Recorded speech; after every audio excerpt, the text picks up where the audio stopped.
네, 예수가족 여러분 그리고 이 예배와 함께 하시는 모든 여러분들을 환영하고 축복합니다. 네, 우리 사도신경함으로 예배 시작하겠습니다. 전능하사 천지를 만드신 하나님 아버지를 내가 믿사오며 그 외아들 우리 주 예수 그리스도를 믿사오니 이는 성령으로 잉태하사 동정녀 마리아에게 나시고 본디오 빌라도에게 고난을 받으사 십자가에 못 박혀 죽으시고 장사한 지 사흘 만에 죽은 자 가운데서 다시 살아나시며 하늘에 오르사 전능하신 하나님 우편에 앉아 계시다가 저리로서 산자와 죽은 자를 심판하시리라. 성령을 믿사오며 거룩한 공예와 성도가 서로 교통하는 것과 죄를 사하여 주시는 것과 몸이 다시 사는 것과 영원히 사는 것을 믿사옵나이다.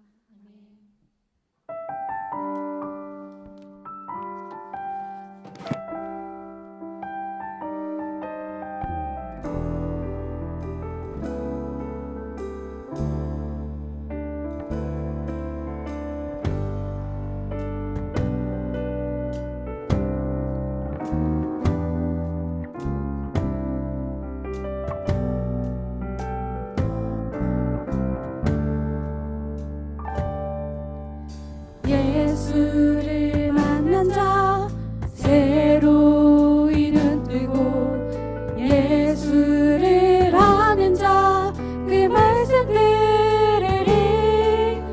예수를 따르는 자 어느 곳에 있어도 주의 은혜를 담대히 선포하리라. 예수를 만난 자 예수를 만난 자 새로이 눈 뜨고 예수를 아는 자 그 말씀 들으리. 예수를 따르는 자 어느 곳에 있어도 주의 은혜를 담대히 선포하리라. 주님의 뜻대로 주님의 뜻대로 살아낸 만큼 자유를 얻으니 살아낸 만큼 예수의 마음으로 사랑한 만큼 평안을 얻으니 사랑한 만큼. 다시 예수를 만난 자 예수를 만난 자 새로이 눈 뜨고 예수를 아는 자 그 말씀 들으리. 예수를 따르는 자 어느 곳에 있어도 주의 은혜를 담대히 선포하리라. 주님의 뜻대로 주님의 뜻대로 살아낸 만큼 자유를 얻으니 살아낸 만큼 예수의 마음으로 사랑한 만큼 평안을 얻으니 사랑한 만큼.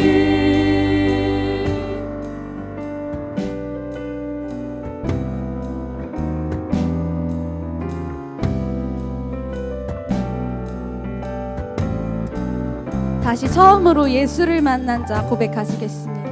예수를 만난 자 새로이 눈 뜨고 예수를 아는 자 그 말씀 들으리. 예수를 따르는 자 어느 곳에 있어도 주의 은혜를 담대히 선포하리라.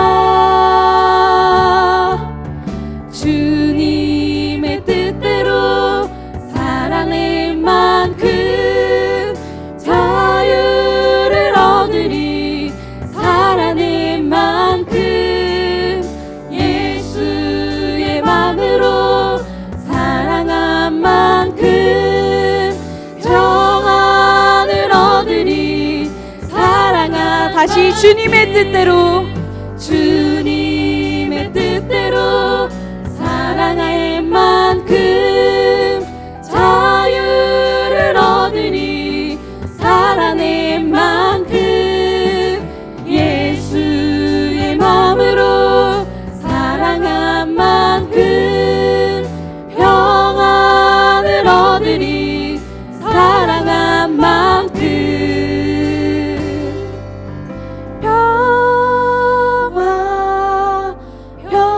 평화로다 하늘 위에서 내려오네 그 사랑의 물결이 영원토록 내 영혼을 덮으소서 다시 한번 평화로다 평화로다 하늘 위에서 내려오네 그 사랑의 물결이 영원토록 내 영혼을 덮으소서 주님의 뜻대로 살아낼 만큼 자유를 얻으니 살아낼 만큼 예수의 마음으로 사랑한 만큼 평안을 얻으니 다시 한번 주님의 뜻대로 살아낼 만큼 자유를 얻으니 살아낼 만큼 예수의 마음으로 사랑한 마음 평안을 얻으리 사랑한 만큼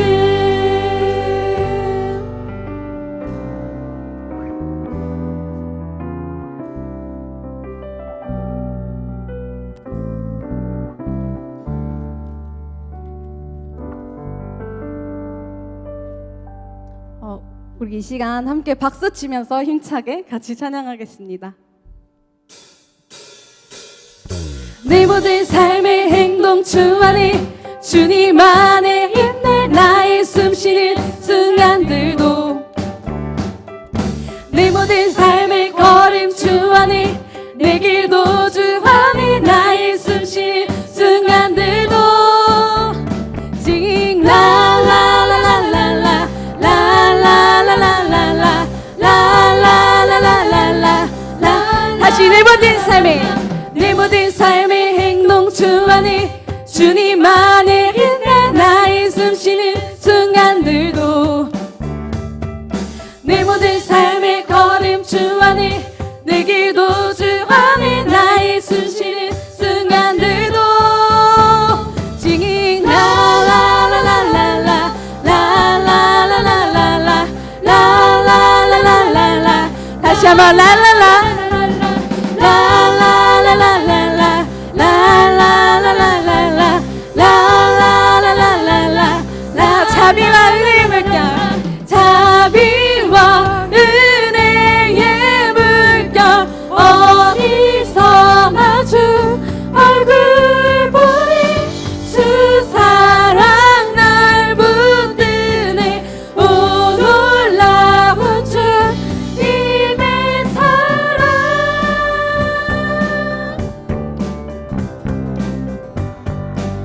우리 다시 한번 내 모든 삶의 행동 주 안에 내 모든 삶의 행동 주 안에 주님 안에 있네 나의 숨쉬는 순간들도 내 모든 삶의 걸음 주 안에 내 길도 주 안에 나의 숨쉬는 순간들 다시 한번 내 모든 삶의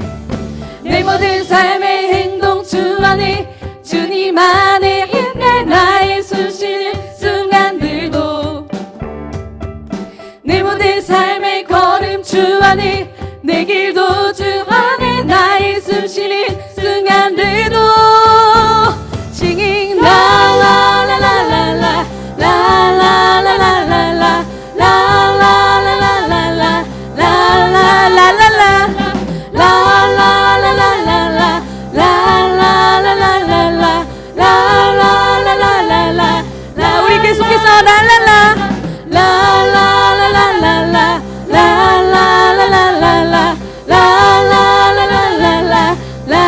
자비와 은혜의 물결 자비와 은혜의 물결 어디서나 주 얼굴 보내 주 사랑 날 붙드네 오 놀라운 주님의 사랑. 우리 다시 한번 전심을 다해 고백합시다. 내 모든 삶의 행동 주 안에 내 모든 삶의 행동 주 안에 주님 안에 있네 나의 숨쉬는 순간들도 내 모든 삶의 걸음 주 안에 내 길도 주 안에 나의 숨쉬는 순간들도 라라라라라라 라라라라라라 라라라라라라 다시 한번 라라라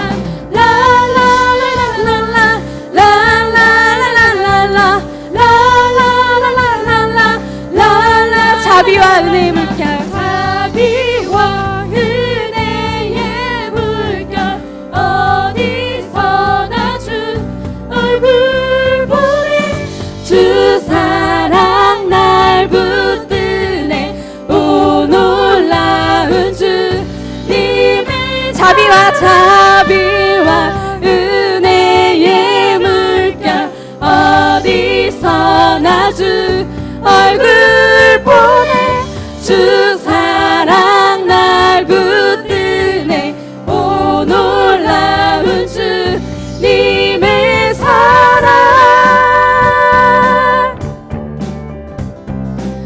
우리 함께 외쳐 고백합시다. 승리하였네 승리하였네 어린 양의 보혈로 우린 보혈의 능력으로 서리라 승리하였네 어린 양의 보혈로 주에게 승리 주셨네 다시 한번 승리하였네 승리하였네 어린 양의 보혈로 우린 보혈의 능력으로 서리라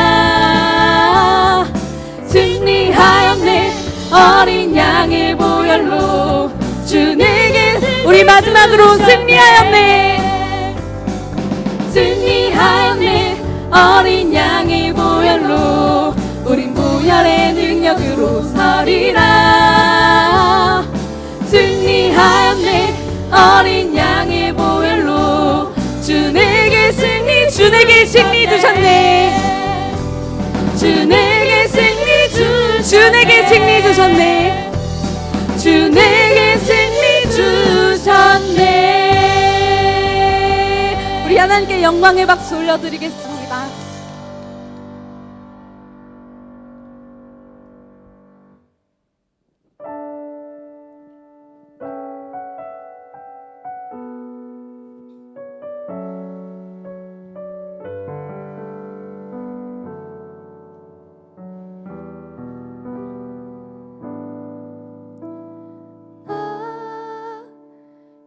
이제 돌아가 내 삶으로 주를 예배합니다. 늘 정직함으로 또 진실함으로 나를 드립니다. 나를 더 잘 아시는 주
이제 돌아가 나 이제 돌아가 내 삶으로 주를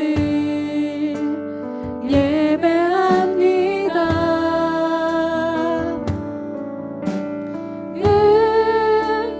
정직함으로 또 진실함으로 나를 드립니다.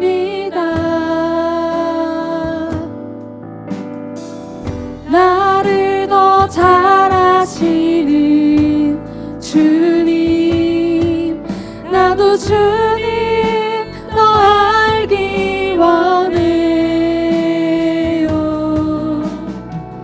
마르지 않는 주의 자비하심, 주의 품 안에서 나 노래하네.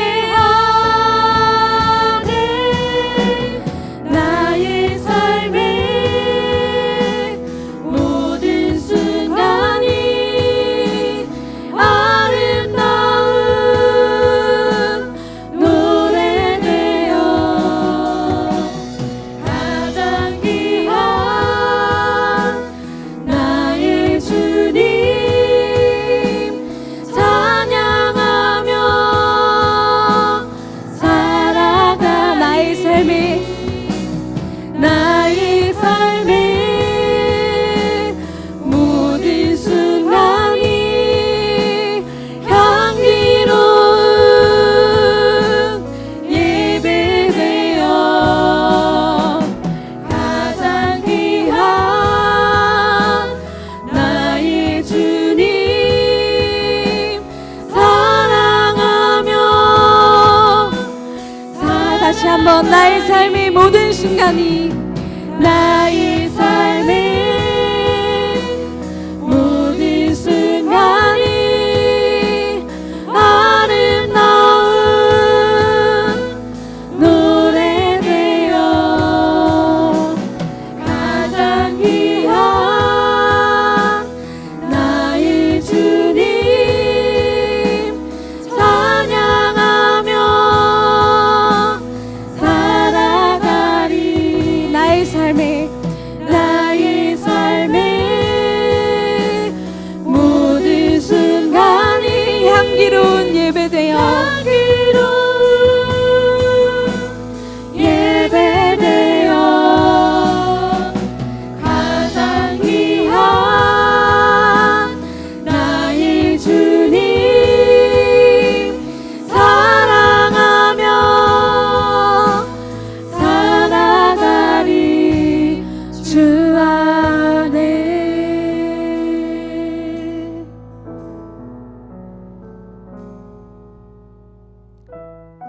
우리 지난주 설교를 기억하며 또 오늘 드릴 예배 주님 주신 말씀을 기대하며 나아갔으면 좋겠습니다.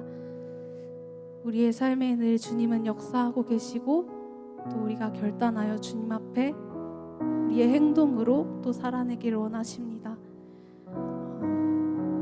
우리가 그렇게 살아가는 동안 함께 하시는 그 주님을 우리가 바라보며 우리의 마음이 해이해졌다면 주님, 다시금 주님께서 기뻐하시는 우리의 삶의 모습이 될 수 있도록 주님 우리에게 믿음을 더하여 주시고 우리가 그렇게 행동할 수 있는 그 믿음을 항상 우리 곁에서 함께하며 지켜봐 주시옵소서 하며 같이 기도하시며 나아가겠습니다.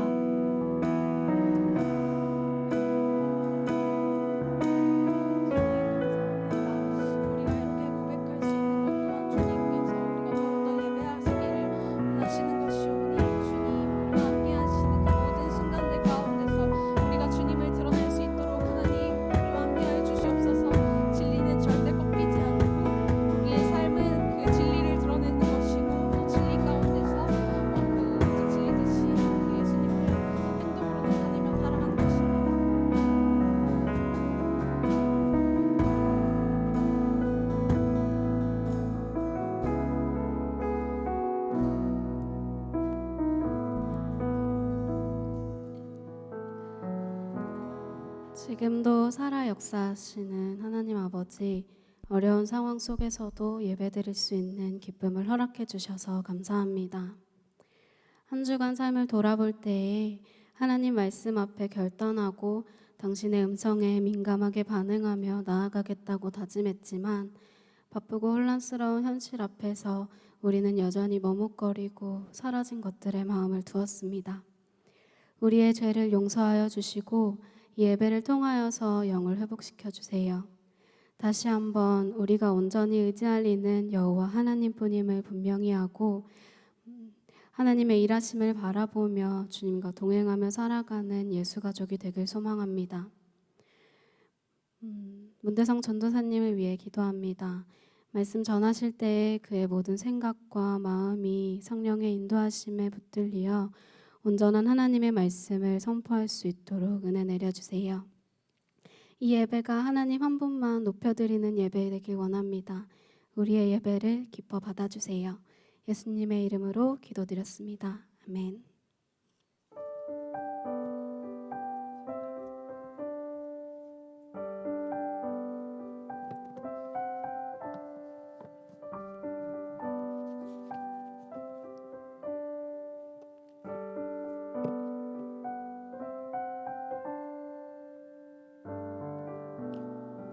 할렐루야. 각자의 자리에서 예배드리고 있을 우리 청년분들을 환영하고 축복합니다.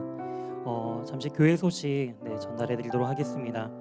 저희 청년부 예배 영상이 매주일 오전 9시에 유튜브를 통해서 업로드가 되고 있습니다. 각자 정해진 시간 속에서 하나님 앞에 구별된 시간으로 구별된 마음으로 하나님께 영광 돌리며 예배드리는 우리 모두가 되길 소망합니다.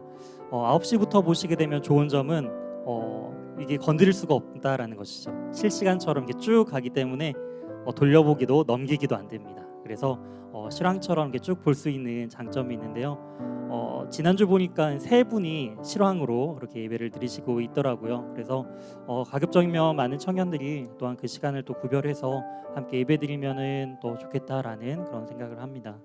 이어서 헌금 광고입니다. 온라인 계좌로 헌금하기를 원하시는 우리 청년분들이 계시다면은 화면에 보이시는 그 교회 계좌로 보내주시면은 교회에서 입금 확인한 후에 문자로 그 입금되었다라는 확인 문자가 또한 보내지게 됩니다.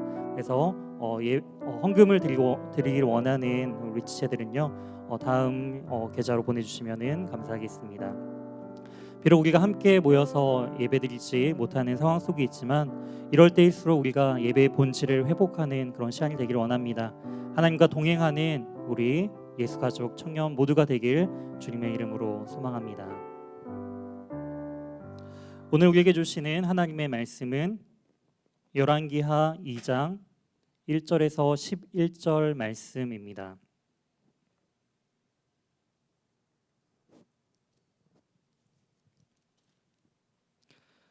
제가 봉독하여 읽도록 하겠습니다. 여호와께서 회오리 바람으로 엘리야를 하늘로 올리고자 하실 때에 엘리야가 엘리사와 더불어 길갈에서 나가더니 엘리야가 엘리사에게 이르되 청하건대 너는 여기 머물라 여호와께서 나를 베델로 보내시니라 하니 엘리사가 이르되 여호와께서 살아계심과 당신의 영혼이 살아있음을 두고 맹세하노니 내가 당신을 떠나지 아니하겠나이다 하는지라. 이에 두 사람이 베델로 내려가니 베델에 있는 선지자들의 제자들이 엘리사에게로 나아와 그에게 이르되 여호와께서 오늘 당신의 선생을 당신의 머리 위로 데려가실 줄을 아시나이까 하니 이르되 나도 또한 아노니 너희는 잠잠하라 하니라. 엘리야가 그에게 이르되 엘리사야 청하건대 너는 여기 머물라 여호와께서 나를 여리고로 보내시니라. 엘리사가 이르되 여호와께서 살아계심과 당신의 영혼이 살아 있음을 두고 맹세하노니 내가 당신을 떠나지 아니하겠나이다 하니라. 그들이 여리고에 이르매 여리고에 있는 선지자들의 제자들이 엘리사에게로 나와 이르되 여호와께서 오늘 당신의 선생을 당신의 머리 위로 데려가실 줄 아시나이까 하니 엘리사가 이르되 나도 아노니 너희는 잠잠하라. 엘리야가 또 엘리사에게 이르되 청하건대 너는 여기 머물라 여호와께서 나를 요단으로 보내시니라 하니 그가 이르되 여호와께서 살아계심과 당신의 영혼이 살아있음을 두고 맹세하노니 내가 당신을 떠나지 아니하겠나이다 하는지라. 이에 두 사람이 가니라. 선지자의 제자 50명이 가서 멀리 서서 바라보매 그 두 사람이 요단가에 서 있더니 엘리야가 겉옷을 가지고 말아 물을 치매 물이 이리저리 갈라지고 두 사람이 마른 땅 위로 건너더라. 건너매 엘리야가 엘리사에게 이르되 나를 내게서 데려감을 당하기 전에 내가 내게 어떻게 할지를 구하라. 엘리사가 이르되 당신의 성령이 하시는 역사가 갑절이나 내게 있게 하소서 하는지라. 이르되 내가 어려운 일을 구하는도다. 그러나 나를 내게서 데려가시는 것을 내가 보면 그 일이 내게 이루어지려니와 그렇지 아니하면 이루어지지 아니하리라 하고 두 사람이 길을 가며 말하더니 불수레와 불말들이 두 사람을 갈라놓고 엘리야가 회오리 바람으로 하늘로 올라가더라. 아멘. 오늘 본문을 중심으로 동행이라는 제목으로 하나님의 말씀 증거하도록 하겠습니다. 혹시 여러분은 항상 내 편인 사람, 고마운 사람 하면 떠오르시는 그 사람이 있으십니까? 그런 사람이 있는 사람은 참 행복한 것 같아요. 언제나 내 편이고 어려울 때 날 떠나지 않고 든든하게 내 옆에서 나와 함께 해줄 수 있는 그런 사람이 있다라고 한다면 어려운 일이 있다 할지라도 우리는 견딜 수 있을 것입니다. 그러한 친구, 그러한 동역자, 그러한 배우자 우리에게 참 필요한 것 같습니다. 오늘 그러한 관계가 바로 엘리야와 엘리사의 관계인 것 같습니다. 오늘 그 두 모습을 통해서 과연 그들의 동행을 통해서 하나님께서 우리에게 말씀하시고자 하는 참된 동행의 삶이란 무엇인지 오늘 말씀을 통해 함께 생각해 보기를 원합니다. 엘리사가 처음으로 등장하는 것은 그 열왕기상 19장에 등장합니다. 19장의 배경은 우리가 지난주에 살펴본 말씀의 배경과도 동일합니다. 엘리야가 이제 큰 승리를 맛보고 영적인 깊은 침체에 빠지고 나서 다시금 하나님의 세미한 음성을 통해서 회복되고 하나님께서 사명을 주셨을 때 그때 처음 등장했던 이름이 바로 엘리사의 이름이었습니다.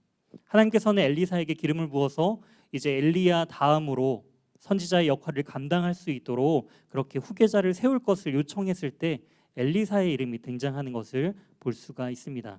비록 그 이름이 여기에 처음 등장했지만 엘리사는 아마도 그 전부터 엘리야를 따라다니면서 또 하나님의 선지자로서 그 사명들을 준비하기 위해서 자신의 삶 속에서 신실하게 하나님을 예배하고 또한 훈련받은 그러한 하나님을 따르는 자였다라는 것을 우리는 생각해 볼 수가 있습니다. 이처럼 하나님의 그러한 예언대로 길을 가다가 우연히 엘리야가 엘리사를 만나게 돼요. 그때 엘리사는 무엇을 하고 있었느냐? 엘리사는요. 그 12마리 그 12결의의 소, 12결이라고 한다면 한 결이당 이제 2마리의 소니까 24마리의 소를 끌고 자신의 밭을 이제 갈고 있었다라는 거예요. 생각해 보세요. 24마리가 되는 그 소를 한 번에 쫙 세워놓고 밭을 갈 정도면은 밭 크기가 어느 정도 될까요? 저희 본당에도 24마리가 한 번에 안 찰 것 같아요. 그만큼 굉장한 소유의 땅과 그 다음에 집안 내력이 굉장히 부유했다라는 엄친아 같은 그리고 금수저와 같은 그러한 존재가 바로 엘리사였다라는 것을 알 수가 있습니다. 그런데 엘리야가 겉옷을 던지면서 자신을 따라올 것을 요청하였을 때 엘리사는요 주저하지 않았어요. 한 결의 소를 이제 잡고 죽이고 그리고 농기구를 땔감을 삼아서 번제로 드리면서 또한 그 고기들을 사람들에게 나눠줍니다. 그러니까 자신의 그 부유했던 그 모든 권한을 포기하고 바로 하나님께서 부르셨다라는 그 사실 앞에 즉각적으로 순종하고 반응하는 이 모습을 통해서 엘리야는 하나님과 동행하기를 간절히 원했었고 또한 준비되어 있는 사람이었음을 그러한 믿음의 사람이었음을 우리는 알 수가 있습니다. 이처럼 엘리야는 그렇게 하나님 앞에 부름을 받아서 이제 엘리사는 그렇게 부름을 받아서 엘리야의 그런 사환으로서 그 역할들을 감당하는 것을 볼 수가 있습니다. 이제 열왕기 하가 이제 시작이 되면서요. 열왕기 상의 시작은 어떠한 내용으로 시작하죠? 다윗을 이어서 솔로몬이 그 후계자가 되어서 왕으로 세워지는 과정이 열왕기 상의 시작 부분이었습니다. 그런데 열왕기 하의 시작 부분은요. 이와 유사해요. 엘리야를 대신해서 엘리사가 선지자로서 세워지는 과정이 바로 열왕기 하에 등장하고 있다라는 것이죠. 열왕기상의 내용에서 다윗을 이어서 솔로몬이 왕이 되는 그 왕권이 계승되는 그 과정 속에서 물론 그 안에 성전이 세워지고 하나님의 영광도 드러났지만 상대적으로 솔로몬의 그런 통치 그 이유를 보게 되면은 점점 타락하는 모습들을 볼 수가 있습니다. 하나님이 왕으로 세워지지 아니하고 바로 그들 스스로가 왕이 되려 하고 그들 스스로 자신의 소견에 옳은 대로 행하는 그 모습 가운데 이스라엘 백성들은 점점점 타락의 길로 가고 있지만 하나님은 어떠신가요? 열왕기 하를 통해서 하나님의 그 신실하신 그 말씀이 엘리야를 통해서 그리고 이제는 그 하나님의 말씀이 이제 엘리사에게 전해짐을 통해서 하나님의 그 신실한 말씀은 여전히 변하지 않고 백성들에게 그 뜻을 전하시는 바로 하나님의 마음이 바로 열왕기 하에 들어 있음을 볼 수가 있습니다. 이처럼 이 엘리사가 이제 세워지는 그 과정들을 우리가 이제 살펴볼 텐데요. 오늘 본문을 중심으로 이제 1절부터 그 내용들을 살펴보도록 하겠습니다. 이제 하나님께서는 이 엘리야를 곧 하늘로 회오리바람을 통해서 여기서 회오리바람이라는 것은 폭풍이라는 뜻이죠. 폭풍을 통해서 이 엘리야를 이제 데려가실 것을 계획하고 계셨고 엘리야와 엘리사도 그 계획을 알고 있었다라는 것을 우리는 본문을 통해 알 수가 있습니다. 그때 엘리야는 어디로 이동하느냐? 길갈이라는 지역으로 이동하는 것을 볼 수가 있어요. 길갈은 어떠한 곳이냐면요.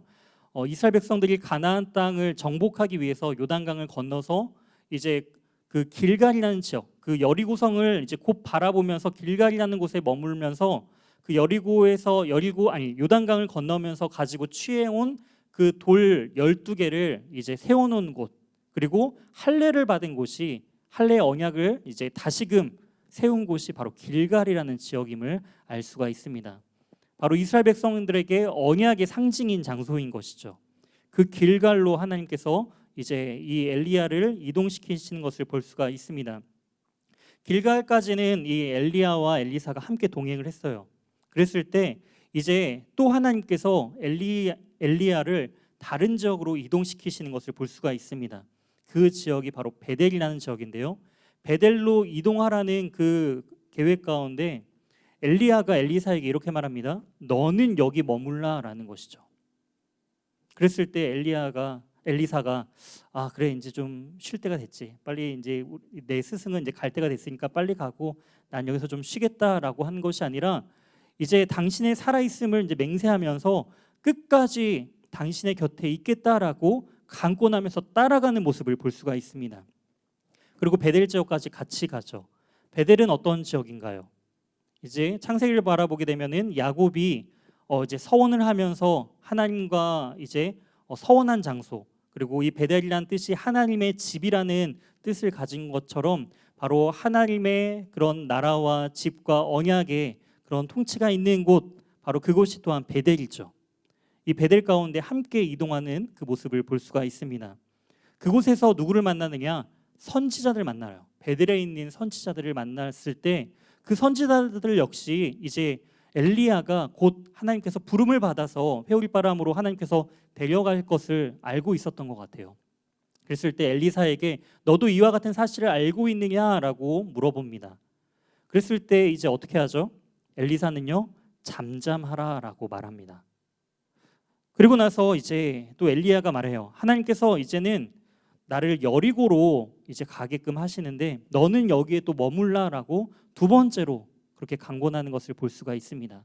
그랬을 때 엘리사 역시 동일하게 똑같이 말을 하면서 이제 엘리야를 따라가는 모습을 볼 수가 있습니다. 여기서 여리고는 또 어떤 장소죠? 가나안 서쪽을 정복했을 때 처음으로 전쟁을 했던 장소가 바로 이 여리고 전투였죠. 그 여리고는 바로 하나님의 말씀대로 순종했을 때 그 견고했던 성이 무너지는, 그리고 나서 큰 승리를 맛보고 헤렘이라는 바로 전부 불살라버려서 하나님께 바친 지역이 바로 이 여리고였습니다. 바로 하나님의 그 기적을 맛본 장소가 이 여리고였는데 이곳으로 또한 인도하시는 그 모습을 볼 수가 있다라는 것이죠.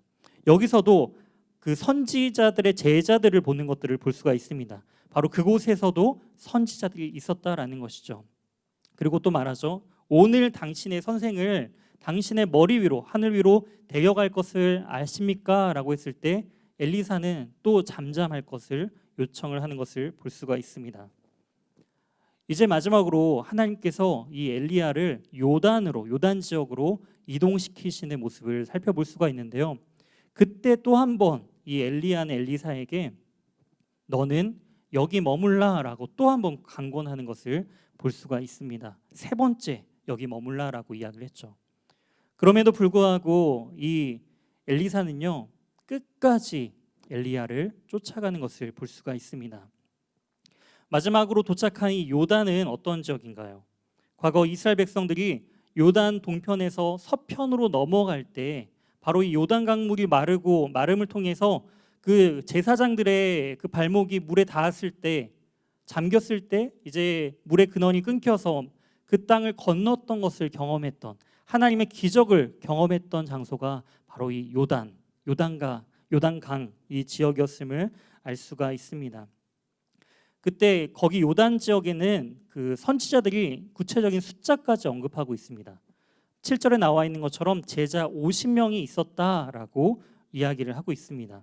그리고 멀리 서서 이제 바라본 거예요. 왜 멀리 서서 바라보냐면은 이제 요단강을 이제 건너는 모습을 볼 수가 있는데요. 그 예전에 가나안 땅이 들어갔을 때 가나안 서편으로 들어갔을 때 요단강을 마른 땅처럼 걸어갔던 것처럼 이제 그러한 기적이 다시 한번 일어나는 것을 볼 수가 있습니다. 8절에 엘리야가 자신의 겉옷으로 그 물가를 치니까 물이 이리저리 흩어지면서 이제 그 두 사람이 마른 땅 위로 그 요단강을 건너가는 것을 볼 수 있습니다. 두 사람만이 그 마른 땅을 건너갔다라는 거예요.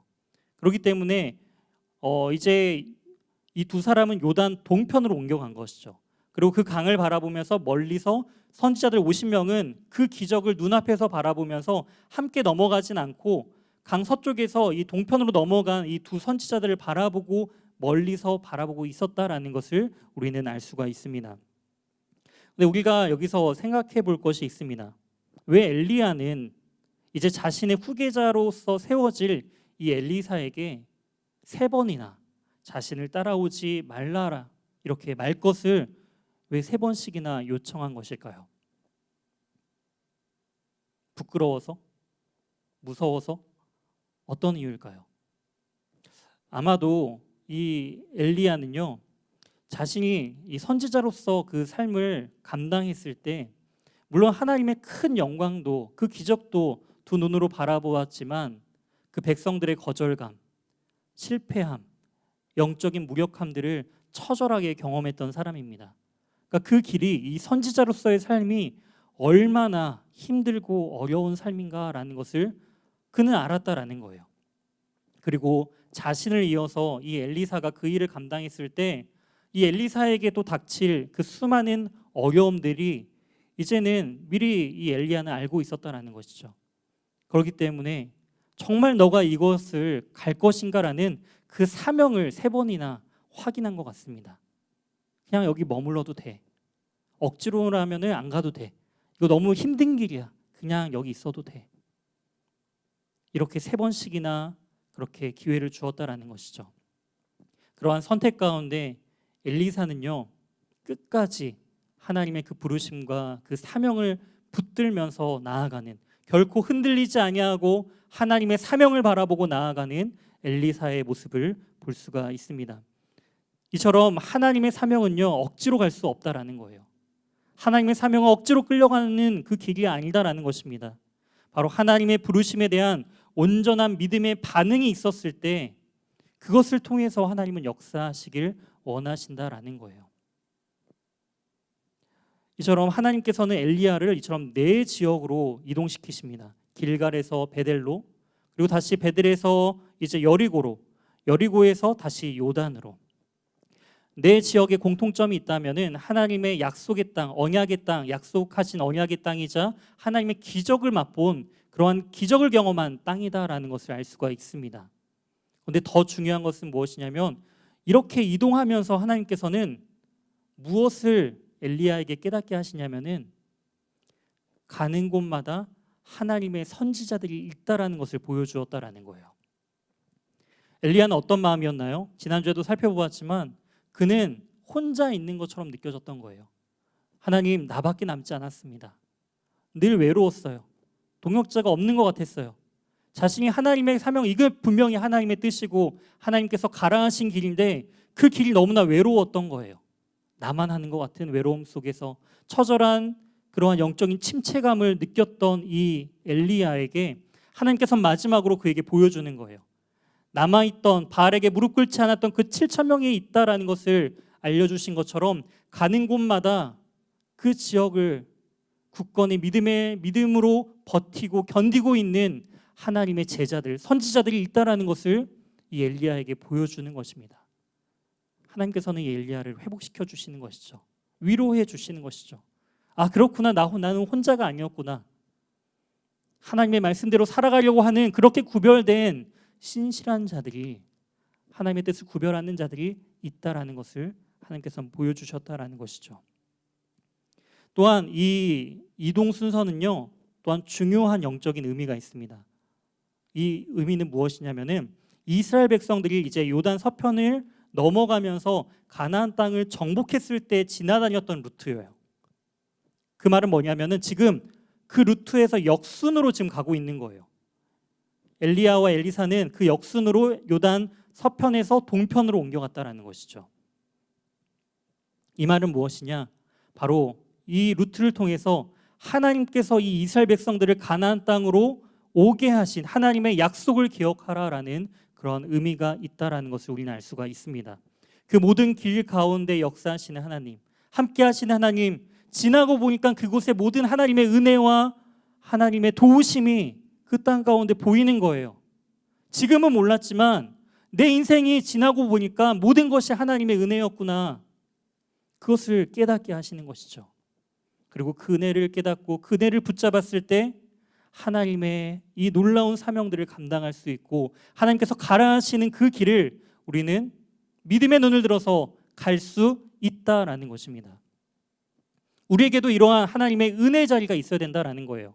하나님을 만나고 경험하고 하나님의 기적을 누렸던 그런 장소가 우리 안에도 있어야 된다라는 것입니다. 하나님께서는 이처럼 이 다시금 하늘로 불려지기 하루 그 당일날 하나님께서는 회복시켜 주시고 그 은혜를 자꾸 보여주시는 거예요. 하나님의 그 세밀한 은혜가 이 이동 과정 가운데 보여주는 것을 우리는 알 수가 있습니다. 그러면서 이제 곧 있으면은 이제 자신이 하나님께서 부름을 받을 것을 직감한 엘리야가 이제 엘리사에게 마지막으로 혹시 나에게 요청할 것이 있는지를 물어보게 됩니다. 9절입니다. 건너매 엘리야가 엘리사에게 이르되 나를 내게서 데려감을 당하기 전에 내가 내게 어떻게 해야 할지를 구하라. 엘리사가 이르되 당신의 성령이 하시는 역사가 갑절이나 내게 있게 하소서 하는지라. 엘리야의 요청에 너 혹시 나에게 혹시 요청할 게 뭐야? 라고 마지막으로 질문했을 때 엘리사가 그 마지막 요청 앞에 무엇을 요청했나요?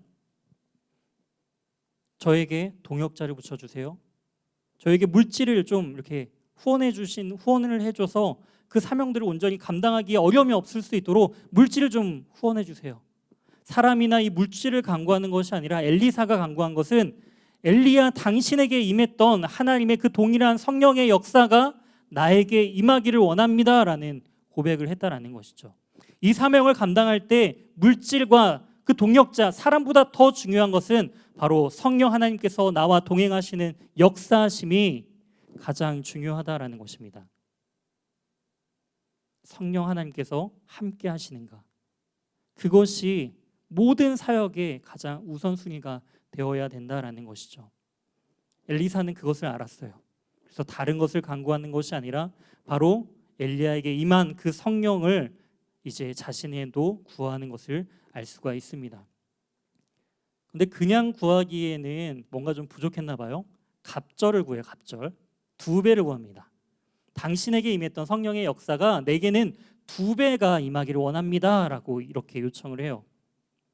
이것은 무슨 배짱이죠? 당신보다는 내가 좀 더 유명해지고 싶어요. 당신 후계자로 워낙 엘리야가 유명하다 보니까 그 후계자로 가면 아무래도 상대적으로 좀 묻히잖아요. 그러니까 당신보다는 최소한 2배의 능력은 좀 있어야지 뭔가 좀 할만하구나 이렇게 생각하기 때문에 이 엘리사가 엘리야에게 갑질을 하는 건가요? 그런 의미보다는 그 2배의 이제 갑절을 요구하는 그 성령의 역사가 갑절이나 임하게 해달라는 의미는 무엇이냐면은 신명기 21장을 보시게 되면은 거기에 이제 장자의 몫으로는 2배를 줄 것을 언급을 합니다.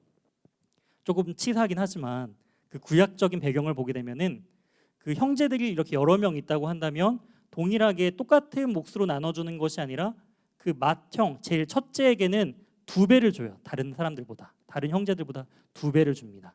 그게 장자의 몫이고 장자의 권한이에요. 이 말은 뭐냐면 2배를 달라는 것은 내가 당신의 영적인 아들이 되겠습니다라는 의미입니다. 당신을 이어서 당신의 그 갔던 사역들을 온전히 감당할 영적인 아들이 되겠습니다. 그리고 내가 그 길을 반드시 가겠습니다라는 다짐이다라는 것을 우리는 알 수가 있습니다. 그때 10절에 엘리야가 이렇게 말하죠. 어려운 일을 구하는도다. 뭐가 어렵다는 거죠? 갑절을 주는 게 어려운가요? 아니요. 성령께서 부어주시는 능력은 무한대죠. 그게 어려운 것이 아니라 이 길을 가는 게 너무나 어렵다라는 거예요. 너무나 어려운 길을 너가 가려고 하는구나. 하나님의 그 길을 가는 이 길이 쉬운 길은 아니다라는 거예요. 믿음의 길을 가는 게 신앙생활하는 게 꽃길만 걷는 게 아니다라는 것이죠. 세상 가운데 믿음의 자녀로서 이 땅 가운데 살아가는 그 길이 때로는 고난의 길일 수 있다라는 것을 우리에게 말해주고 있습니다. 그래도 가시겠습니까? 근데 엘리야는 너가 참 어려운 길을 가는도다. 그걸 알면서도 이렇게 뒤에 이야기를 하고 있어요. 그러나가 중요하죠. 나를 내게서 데려가는 것을 내가 보면 하나님께서 나를 데려가는 그 모습을 너가 본다면 그 일이 이루어질 수 있다라는 것이죠. 이 부분이 왜 중요한지를 이제 좀 이따 살펴보도록 하겠습니다. 그러고 나서 이제 두 사람이 길을 가며 말을 했다라는 것을 11절에 이야기를 하고 있어요. 어떤 이야기를 하면서 걸었을까요? 성경 저자는 이제 굉장히 템포를 늦춥니다. 두 사람이 이제 함께 길을 걸며 이야기하는 그러한 느린 모습으로 이제 장면을 전환시켰다가 갑자기 이제 순식간에 이제 일이 벌어지는 것을 볼 수가 있습니다. 두 사람이 길을 가며 말을 하고 있던 그 순간 갑자기 불수레와 불말이 두 사람을 이제 갈라놓게 합니다. 불수레와 불말을 타고 엘리야를 이제 올리신 것이 아니라 둘 사이를 불말과 불병거가 갈라놓게 했다라는 거예요. 그리고 엘리야를 어떻게 올렸느냐? 바로 회오리 바람, 폭풍을 통해서 하나님께서 엘리야를 하나님께서 데려가심을 볼 수 있다라는 것이죠. 여기서 우리가 이제 살펴볼 것이 바로 그 불수레와 불말에 대한 부분입니다. 이 수레와 말은 어떤 걸 상징하죠? 바로 군대를 상징합니다. 군대. 그 불수레와 불말을 볼 수 있는 영적인 눈이 이제 떠졌다라는 거예요. 그리고 나서 그것을 가로막는 불수레와 불말, 하나님의 그 군대를 바라보게 되면서 비로소 하나님께서 엘리야를 데려가신 그 의미를 분명하게 이 엘리사는 깨닫게 됩니다.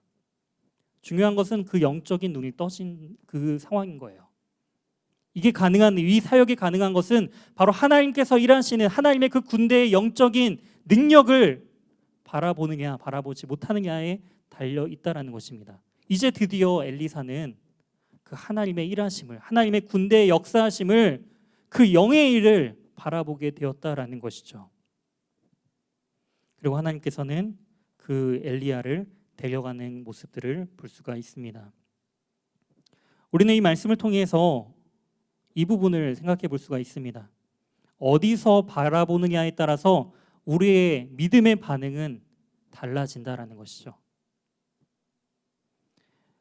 이 모습을 곁에서 지켜봤던 엘리사의 반응을 한번 보도록 하겠습니다.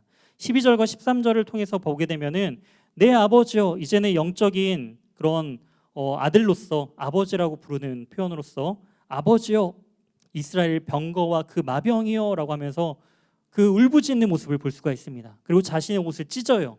그 옷을 찢는다는 것은 고통과 슬픔의 반응인 것이죠. 아버지처럼 믿음의 아버지였던, 신뢰하며 따를 수 있었던 그 믿음의 그 스승이 이제 떠나게 되는, 그리고 비로소 이제 엘리야처럼 자신 역시도 혼자 남은 것 같은 그런 슬픔을 이제 경험하게 되는 엘리야의 그 고통이 이곳에서 느껴지게 되는 것이죠. 지난주 이제 설교 이후에 이제 가족장 모임들을 했을 때 그 모임 나눔 가운데 한 지체가 이런 얘기 하더라고요. 엘리사의 마음이 100% 이해된다라는 거예요. 엘리야의 마음이 100% 이해돼요. 교회 사역을 열심히 섬기려고 했는데 혼자 일하는 것 같고 혼자 남아 있는 것 같은 그 외로움. 혹시 여기 계신 분들도 그런 동일한 외로움을 겪어보진 않으셨나요? 이처럼 엘리사는 그러한 외로움 가운데 울부짖으면서 하나님께 다시금 그 엘리야를 부르면서 부르짖는 모습 가운데 자신의 옷을 찢습니다. 근데 이 옷을 찢는 것은 또한 어떤 의미가 있냐면은 이제 과거의 삶의 단절을 또한 의미한다라는 것이죠. 이제는 하나님께서 주신 새로운 사명자로서 엘리야의 뒤를 이어서 그 선지자로서의 사명을 온전히 감당할 것을 이제 다짐하면서 자신의 옛 모습을 찢어 없애버리고 새로운 그 믿음의 유산을 물려받아서 그 엘리야가 떨어뜨린 그 겉옷을 자신이 이제 입고 그 옷을 통해서 다시 능력을 행하는 엘리사의 모습을 우리는 볼 수가 있습니다. 이제 엘리야의 몸에 떨어진 그의 겉옷을 가지고 어떻게 하느냐? 엘리야가 했던 것처럼 동일하게 요단가의 물을 칩니다. 그랬을 때 어떤 일이 벌어지죠? 엘리야에게 임했던 하나님의 동일한 성령의 역사가 나타나면서 요단강 물이 다시금 갈라지고 다시금 서편에 있었던 엘리야가 동편으로 다시 건너오는 것을 볼 수가 있습니다. 이 요단강을 건넌 이렇게 기정을 통해서 바라본 일이 구약에선 3번 있었죠. 먼저 이스라엘 백성들이 제사장 이제 그 여호수아 때죠. 이제 요단 동편에서 서편으로 넘어왔을 때 이제 마른 땅처럼 걷는 역사가 그때 처음 등장했고요.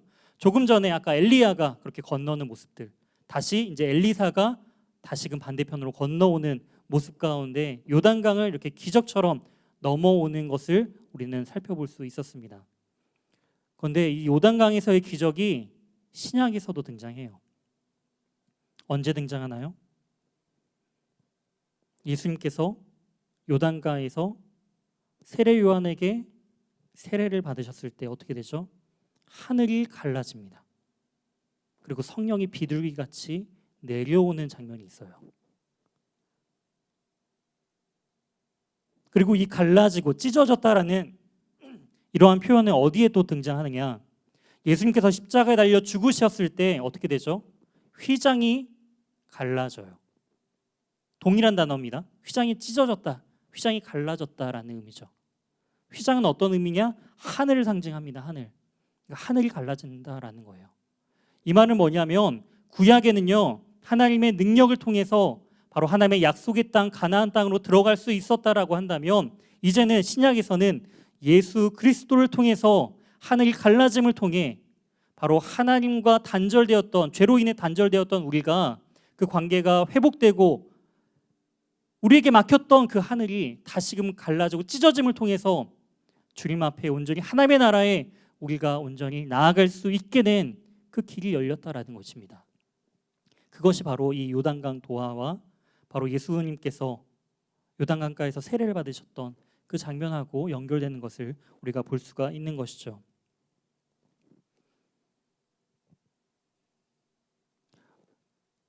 그렇다면 여기서 또한 이 모습을 봤던 그룹이 있습니다.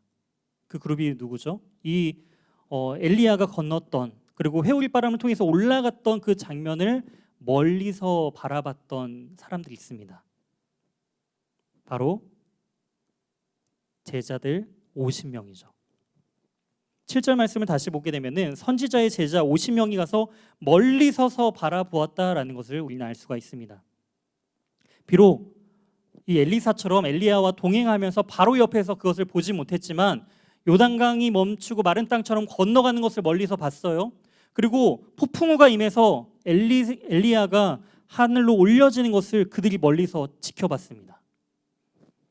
그리고 그들의 반응을 우리가 한번 16절을 통해서 보도록 하겠습니다.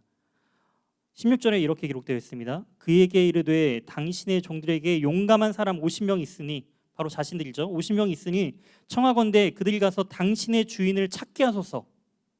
지금 엘리야가 올라갔으니까 그들의 생각은 어떻게 됐을까요?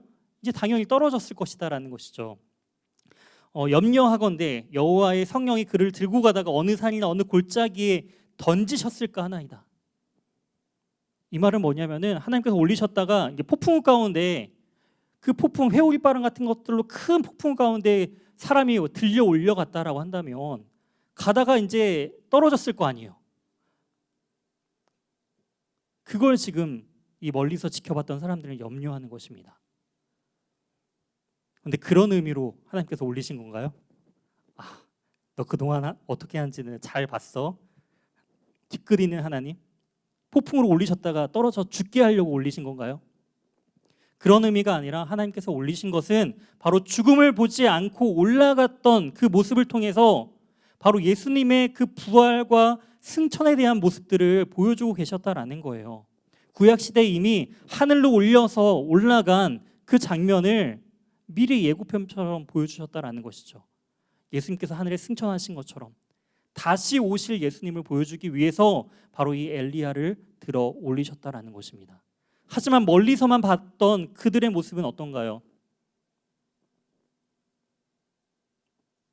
다른 두려움으로 동일한 걸 봤지만 다른 반응이 일어난다라는 거예요. 하나님의 동일한 역사를 봤지만 다르게 반응한다니까요. 그렇기 때문에 우리에게 중요한 건 무엇이냐? 누구와 동행하느냐가 중요하다라는 거예요. 그냥 멀리서 봤던 사람들은 오해해요. 야, 가지마. 그런 의미가 아니라니까 라고 하면서 엘리사는 끝까지 그들이 가지 말 것을 만류합니다. 하지만 이 엘리사가 부끄러워질 정도로 그들이 간청해요. 막 울며 불며 제발 좀 우리의 스승이었던 엘리사가 정말 그 시체라도 찾아야 되지 않겠습니까? 라면서 그들이 사정을 했던 것 같아요. 그러니까 어쩔 수 없이 다 알지만 그래 가 포기하는 것처럼 그들을 보내요. 사흘 동안 찾지만 시체조차 당연히 없죠. 시체가 어디 있어요. 아무도 찾지 못하고 돌아오는 것을 볼 수가 있습니다. 아마도 동행하면서 엘리야는 자신이 왜 올라가는지 그 의미에 대해서 엘리사에게 이야기를 하고 나누었던 것 같아요. 이처럼 우리가 믿음 생활을 하면서 신앙 생활을 하면서 중요한 것은 그저 멀리서 지켜보는 신앙이 다가 아니다라는 거예요. 그래 하나님이 역사하셨지. 그래 구약이 이렇게 역사하시고 신약에 그렇게 말씀대로 있지. 그저 멀리서 바라보면서 그래 다른 사람은 예수님 잘 믿고 어떻게 되었대? 그렇지. 멀리서 바라보는 신앙. 그게 아니라 진짜 하나님과 동행하면서 하나님의 그 기적을 맛보고 하나님의 그 성령의 능력을 눈으로 바라보는 자에게 하나님께서는 역사하신다는 것입니다. 우리는 그런 인생을 살아야 해요. 멀리서가 아니라 하나님과 동행하면서 하나님의 뜻을 분명히 깨달으면서 다른 믿음의 반응들을 하는 자들이 되어야 된다는 것입니다. 그러한 자들에게 하나님께서는요 회복의 역사를 주십니다. 지나갔던 그 모든 여정들이 돌이켜보니 하나님의 은혜였음을 깨닫게 하시고 혼자인 것처럼 느껴졌지만 하나님께서 남겨두신 자들이 그런 동역자들이 있었고 하나님께서는 아무것도 하지 않은 것처럼 보였지만 하나님의 군대가 여전히 우리의 진을 쳐서 그 적들을 물리치고 이미 먼저 싸우고 계시는 하나님의 일하심을 바라보게 되는 그런 놀라운 기적의 역사를 지금 엘리사는 바라보게 되었다라는 것입니다. 그랬을 때 이후에 이 엘리사는요, 담대히 굳건히 흔들리지 않고 하나님의 그 일을 감당하는 자로서 세워지는 것을 볼 수가 있습니다. 사랑하는 우리 청년 여러분, 누구와 동행하고 계십니까?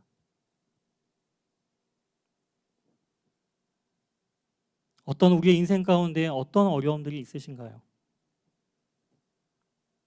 하나님과 동행함을 통해 하나님께서 주시는 그 회복을 누리시길 원합니다.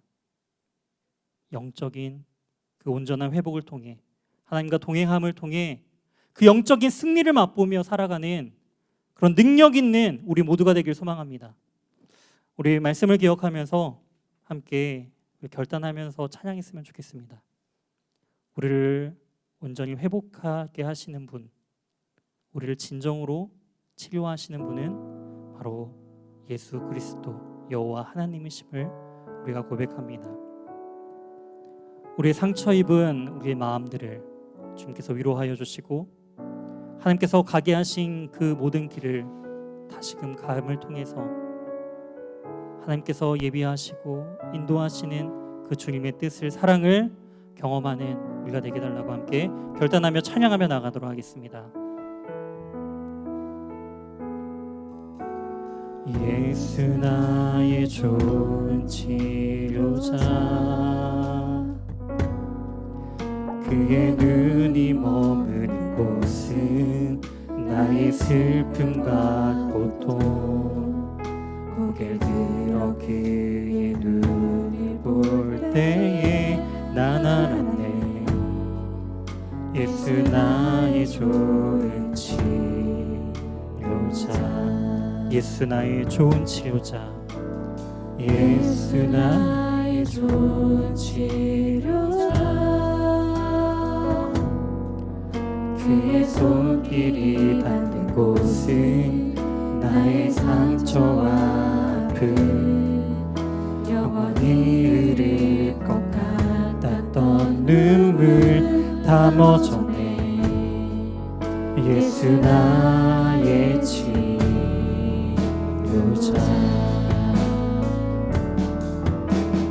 나 노래하리라. 전한 나를 바라보시 구세주를 찬양해. 하늘 닿는 곳까지 내 손 들리라. 예수 나의 치료자,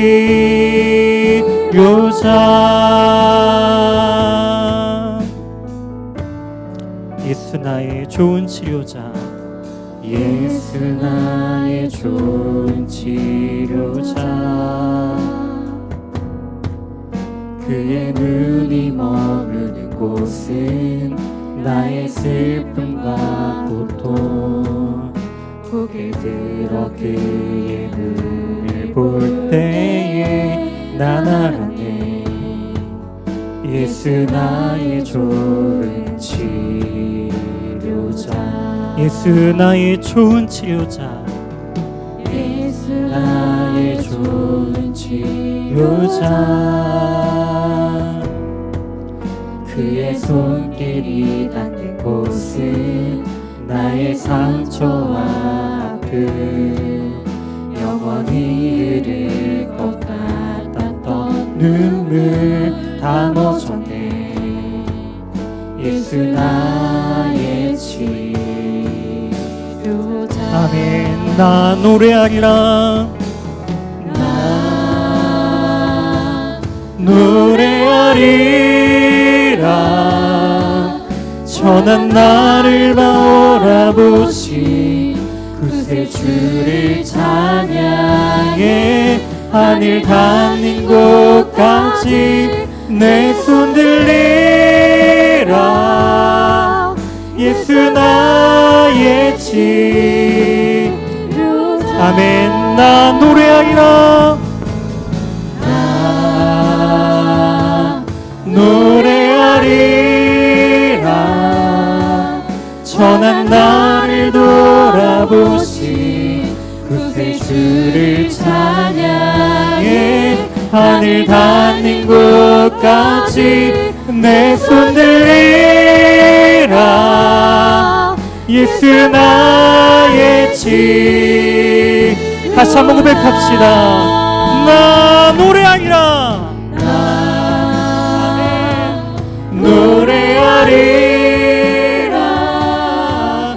전한 나를 돌아보신 구세주를 아멘. 하늘 닿는 곳까지 내 손 들리라. 예수 나의 집. 우리의 마음을 열어. 나 노래하리라. 나 노래하리라. 전한 나를 돌아보신 구세주를 찬양해 하늘 닿는 곳까지 내 손 들리라. 예수 나의 집. 우리 마지막으로 한 번 더 고백하며 나아갑시다. 나 노래하리라. 나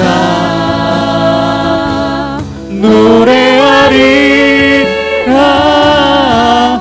전한 나를 돌아보신 구세주를 찬양해 하늘 닿는 곳까지 내 손 들리라.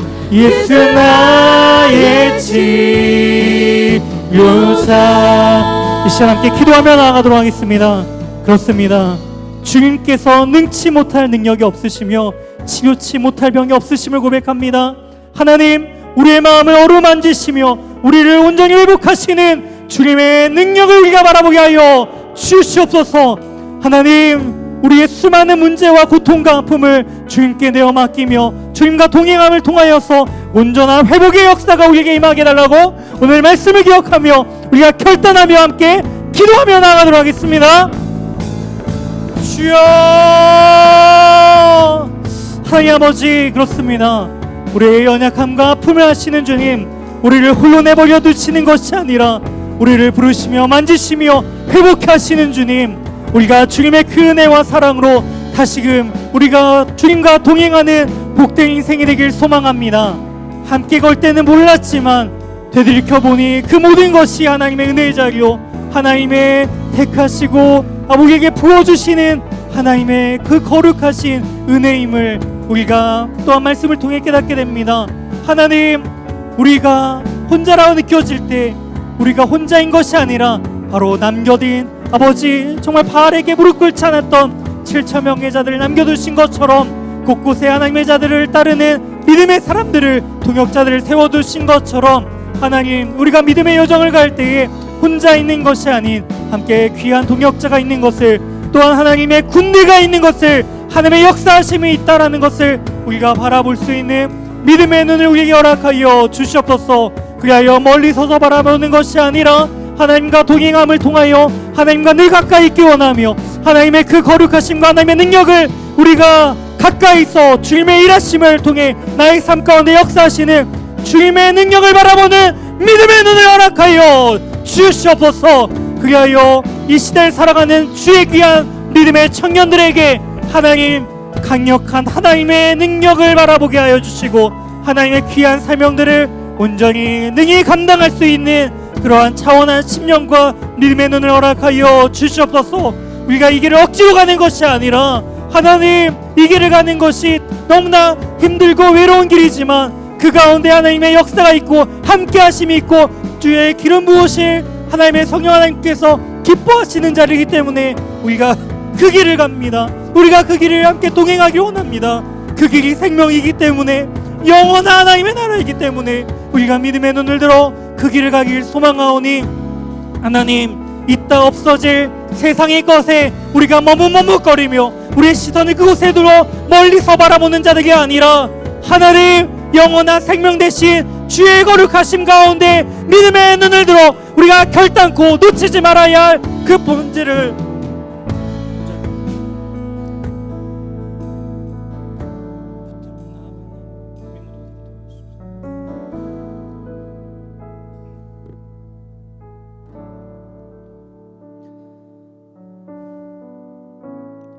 하나님, 주의 길을 가는 것이 때로는 너무나 힘들고 외롭고 어려운 길임을 주님 우리는 말씀을 통해 깨닫습니다. 그럼에도 불구하고 억지로 가는 길이 아니라 결단하고 가야 되는 믿음의 길임을 다시 한번 깨닫습니다. 우리에게 그러한 믿음의 눈을 허락하여 주시옵소서.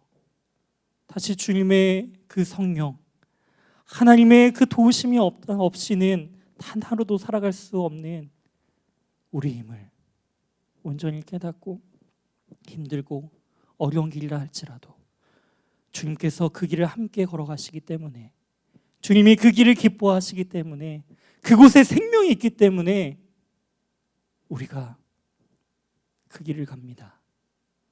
하나님, 가는 우리 믿음의 여정들 가운데 하나님께서 함께하여 주시고 하나님의 은혜를 충만히 우리가 누리며 나가게 하여 주시고, 그 길을 혼자 가는 것이 아닌 수많은 믿음의 청년들이 이 시대를 살아가고 있음을 우리가 기억하면서 하나님의 영광을 위해 각자의 자리에서 그 본질을 회복하며 하나님의 영광을 바라보며 다시 오실 그 주님의 나라와 그 주님의 임재하심을 기대하며 준비할 수 있도록 주님 인도하여 주시옵소서. 한 주간도 온전한 회복의 그 능력이 일어나길 원합니다. 한 주간에 우리의 삶 속에서도 곳곳에서 우리를 인도하시고 우리를 붙드시고 우리를 보호하시는 하나님의 그 도우심을 온전히 경험하며 나아가는 우리 귀한 예수가족 청년들이 될 수 있도록 주님 은혜 내려 주시옵소서.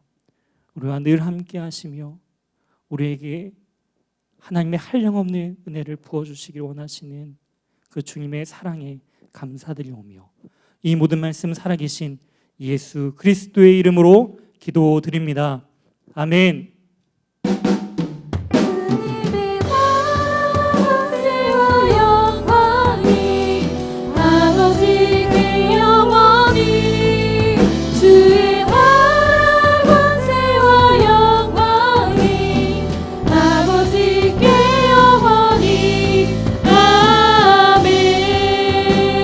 우리 하나님께 영광의 박수를 드리도록 하겠습니다.